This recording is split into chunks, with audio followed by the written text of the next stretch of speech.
Hey, Kathleen here. I'm sharing these 1 degree sprouted organic oats from farmers we know, and I go through bags of these every year. They are gluten-free, sprouted, glyphosate-free, 100% USDA organic. They are non-GMO, which, so I mean, all those things are things you would want in your food. Story about the family and the company, no sugar, and nutrition facts here, and then it talks about instructions on how to make oatmeal, which I do occasionally. But what I usually do is make granola. So the star of the show for this granola is these oats.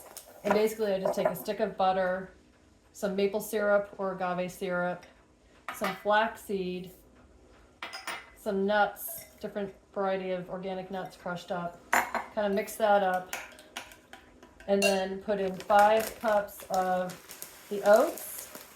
Mix that up, put it on a pan, and voila, you have granola. Out of the oven and into the container.